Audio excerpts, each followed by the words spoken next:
Ben Mevlam'a kul olamadım, onun için yanarım.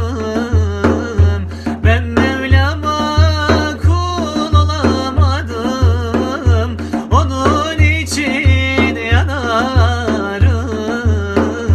Bilmezler ki benim derdim, gece gündüz ağlarım.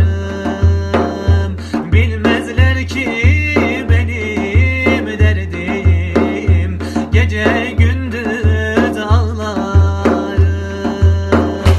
Ben yanarım, ben yanarım, günahlarıma yanarım. Ben Mevlam'a kul olamadım, onun için ağlarım. Ben Mevlam'a kul olamadım, onun için ağlarım.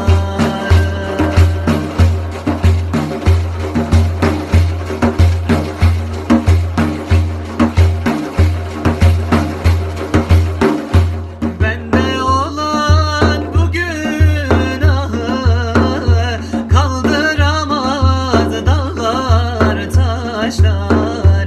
Bende olan bu günahı kaldıramaz dağlar taşlar.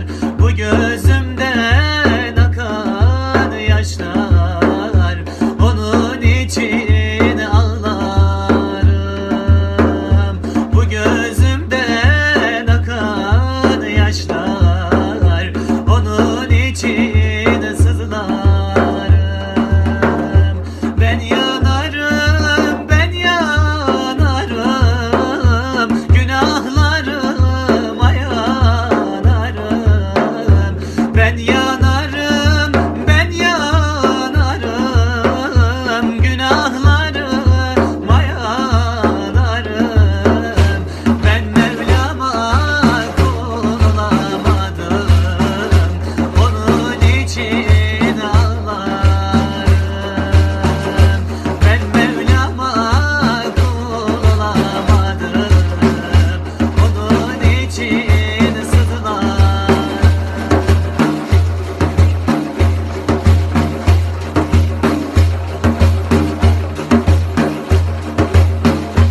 Çünkü senin adın Ahmet, yakışır mı sana zulmet? Çünkü senin adın Ahmet, yakışır mı sana zulmet? Mevlam sen bizleri affet, onun için ağlarım. Mevlam sen bizleri affet, onun için ağlarım. Ben yanarım, ben yanarım, günahlarıma yanarım.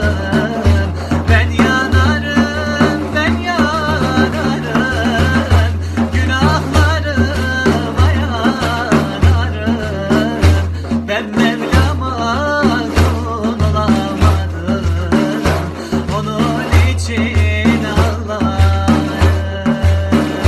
Ben Mevlam'a kul olamadım, onun için sızlarım.